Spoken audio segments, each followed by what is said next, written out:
टक्के राखीव जागा आहे।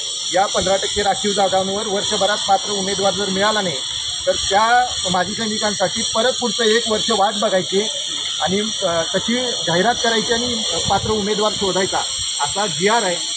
भरतीची जी जाहिरात निघाली त्या जाहिरातीमध्ये सुद्धा तो उल्लेख केलेला आहे। पण इथं सामान्य प्रशासन विभागाच्या डेप्युटी CEO आहेत देसाई मॅडम, त्या आणि मंत्रालयातल्या एक अवर सचिव आहेत घोटाळे मॅडम, त्या दोघींनी परस्पर काहीतरी म्हणजे जे शासनानं नेमून दिलेलं कर्तव्य आहे त्याच्यापेक्षा विसंगत पद्धतीचं एक पत्र काढलं आणि कायदा बाजूला ठेवून त्या पत्राच्या आधारे माजी सैनिकांच्या जागेवर इतर उमेदवारांना भरण्याचा हा कट रचलेला आहे। तो आम्ही आज निषेध करतोय, त्याला विरोध करतोय। माजी सैनिकांच्या जागेवर फक्त कोल्हापूरपुरतं नाही तर संबंध राज्यभरामध्ये जिल्हा परिषदेच्या वतीनं ज्या माजी सैनिकांच्यासाठी आरक्षित जागा आहे त्या जागेवर इतर प्रवर्गातले उमेदवार नेमून आपल्या काहीतरी आर्थिक पोळ्या झोळ्या भरून घेण्याचं या अधिकाऱ्यांचं कारस्थान आहे।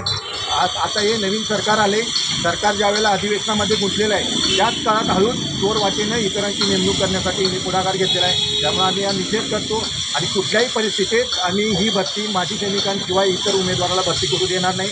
गरज वाटल्यास आम्ही न्यायालयात जाऊन या अधिकाऱ्यांना कायद्याचा धाक दाखवू। कायद्यापेक्षा कुणीही मोठा नाही। कुठल्या तरी घोटाळेबाईंचं एक पत्र घेऊन तुम्ही घोटाळा करायच्या नादाला लागला असाल तर हे खपवून घेणार नाही। त्यामुळे आम्ही या सर्व प्रकाराचा निषेध करतो।